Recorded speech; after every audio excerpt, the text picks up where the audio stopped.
বিনা পরিশ্রমে যা অর্জন করা যায় তা দীর্ঘস্থায়ী হয় না। দিতে যে পারে না, পাওয়া তার ঘটে না। আসসালামু আলাইকুম সবাইকে। কেমন আছো তোমরা সবাই? আশা করছি আল্লাহর অশেষ রহমতে তোমরা সবাই ভালো আছো, সুস্থ আছো। আলহামদুলিল্লাহ, আমরা আল্লাহ পাকের ইচ্ছায় তোমাদের দোয়ায় ভালো আছে আলহামদুলিল্লাহ। সকাল থেকেই কিন্তু আজকে ভিডিওটা শুরু করেছি। 7:30 বাজে, 7:30 উপরে বাজে আর কি।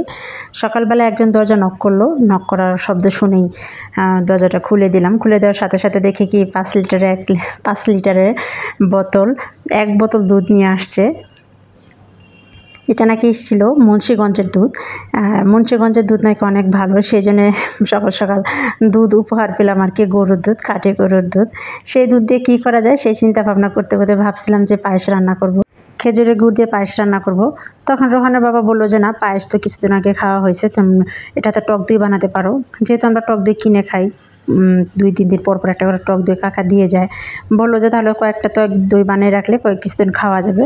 আবার সেই মুহূর্তে সাফিনে বললো যে না বাবা, আমি সন্দেশ খাবো, সন্দেশ বানিয়ে দাও আমাকে। আগে এক সময় প্রায় আমরা কয়েকদিন পর পরে সন্দেশ বানাতাম। এটারা অনেক পরিশ্রম লাগে, সেই জন্য আর এখন আর তেমন একটা বেশি বানানো হয় না। আর শহরের দুধগুলোতে তেমন একটা বেশি ভালো হয় না। আর দুধের কারণেও কিন্তু সন্দেশটা কিন্তু একেবারে দুধের উপর নির্ভর করে, যে দুধটা ভালো হলে তো সন্দেশটা খুবই সুন্দর হয়। আর যদি দুধ দিতে সমস্যা থাকে তাহলে তো সন্দেশ বানানো অসম্ভব।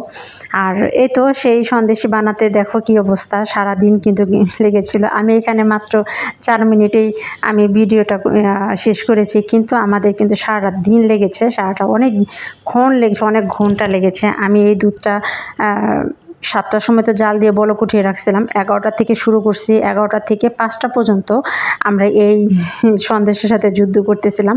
আর এই সন্দেশটা কিন্তু সবসময় সচরাচর হয় না, এটা হচ্ছে গরমের সময় কিন্তু শীতের সময় এই সন্দেশগুলো গরুর দুধে যে আসল একেবারে গরুর দুধে যে সন্দেশগুলো, সেগুলোকে শীতের সময় ভালো হয়। গরমের সময় হয় কি, দুধের থেকে যে ঘিটা না, ওই ঘিটা ছেড়ে দেয় বারবার। অনেক কষ্ট হয়েছে, মানে কয়েকবার যে ভাঙা হয়েছে এই সন্দেশগুলা, মানে সুন্দর মতো হচ্ছিল না, উঠে না। এই ভালো অনেকক্ষণ জাল করতে করতে এই সন্দেশগুলো প্রায় আমরা শেষ মুহূর্তে শেপ দিতে পারছিলাম সন্দেশের।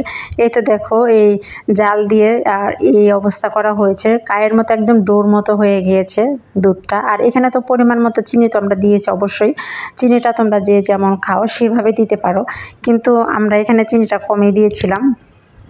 আর দেখো প্রতিটা সন্দেশ কত সুন্দর হয়েছিল, একেবারে খাঁটি দুধের, গরুর দুধের আর কি, একদম কোনো কিছু মেশানো না। অনেক সময় দেখা যায় অনেকেই মুড়ি ফাঁকি করে মিশায়, অনেক কিছু দেয়, কিন্তু আমরা একেবারে সব কিছু ছাড়া আর কি একদম খাঁটি গরুর দুধ দিয়ে সন্দেশ বানিয়েছি।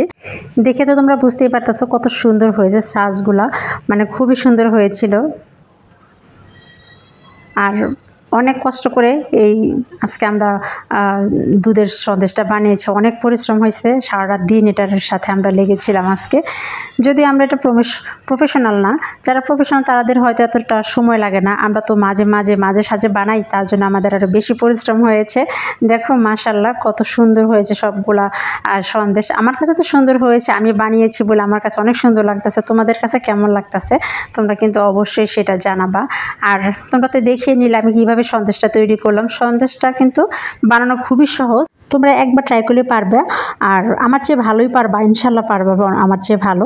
আর এই তো দেখো আমি আজকে সন্দেশ দেখাতেই আমার ভিডিওটা একেবারে শেষ করে দিব। তোমরা সবাই ভালো থাকবে।